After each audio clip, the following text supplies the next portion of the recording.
one, put God first.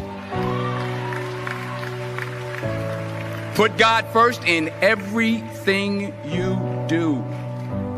Everything that you think you see in me, everything that I've accomplished, everything that you think I have, and I have a few things, everything that I have is by the grace of God. Understand that. It's a gift.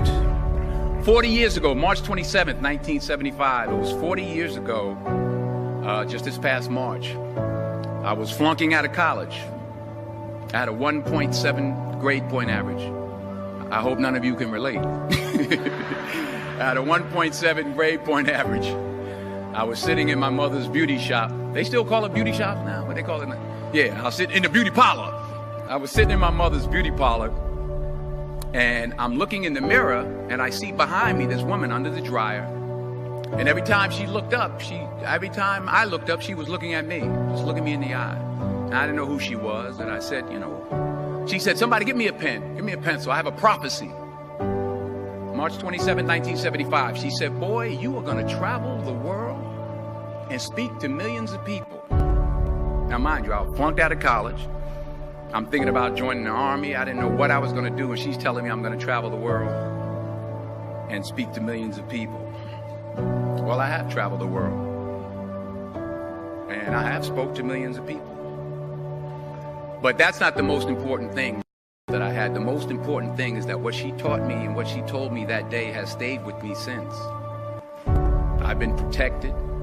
I've been directed. I've been corrected. I've kept God in my life, and it's kept me humble. I didn't always stick with him, but he always stuck with me. So stick with him in everything you do. If you think you want to do what you think I've done, then do what I've done and stick with God. Number 2, fail big. That's right. Fail big. Today's the beginning of the rest of your life, and it can be very frightening. It's a new world out there. It's a mean world out there, and you only live once. So do what you feel passionate about. Take chances professionally. Don't be afraid to fail. There's an old IQ test, was 9 dots, and you had to draw 5 lines with a pencil within these 9 dots without lifting the pencil. The only way to do it was to go outside the box. So don't be afraid to go outside the box. Don't be afraid to think outside the box. Don't be afraid to fail big, to dream big. But remember, dreams without goals are just dreams, and they ultimately fuel disappointment.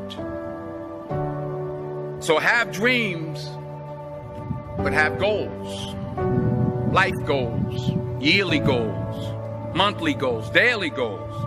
I try to give myself a goal every day. Sometimes it's just to not curse somebody out. Simple goals, but have goals. And understand that to achieve these goals, you must apply discipline and consistency.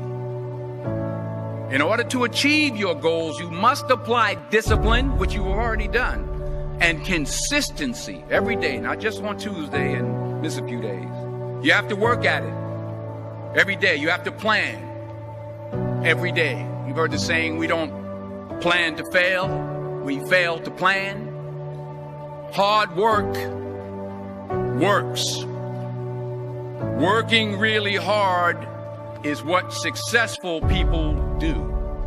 And in this text, tweet, twerk world that you've grown up in, remember, just because you're doing a lot more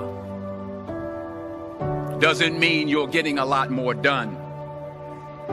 Remember that. Just because you're doing a lot more doesn't mean you're getting a lot more done. Don't confuse movement with progress. My mother told me, she said, yeah, because you can run in place all the time and never get anywhere. So continue to strive, continue to have goals, continue to progress. Number 3, you'll never see a U-Haul behind a hearse. I'll say it again. You'll never see a U-Haul behind a hearse. I don't care how much money you make, you can't take it with you. And it's not how much you have. It's what you do with what you have. We all have different talents. Some of you will be doctors, some lawyers, some scientists, some educators, some nurses, some teachers. Yeah, okay. Some preachers. The most selfish thing you can do in this world is help someone else.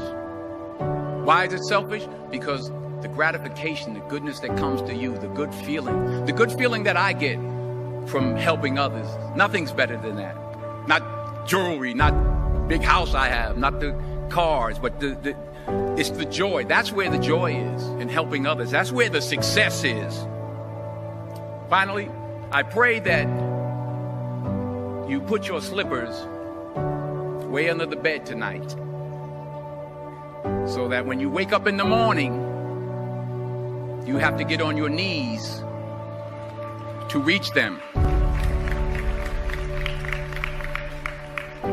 And while you're down there, say thank you for grace. Thank you for mercy. Thank you for understanding. Thank you for wisdom. Thank you for parents. Thank you for love. Thank you for kindness. Thank you for humility. Thank you for peace. Thank you for prosperity. Say thank you in advance for what's already yours. That's how I live my life. That's why I am. One of the reasons why I am today. Say thank you in advance for what is already yours. True desire in the heart for anything good is God's proof to you, sent beforehand to indicate that it's yours already. I'll say it again. True desire in the heart, that itch that you have, whatever it is you want to do, that thing that you want to do to help others and to grow and to make money, that desire, that itch, that's God's proof to you, sent beforehand already to indicate that it's yours. And anything you want good, you can have. So claim it. Work hard to get it. When you get it, reach back. Pull someone else up. Each one, teach one. Don't just aspire to make a living. Aspire to make a difference.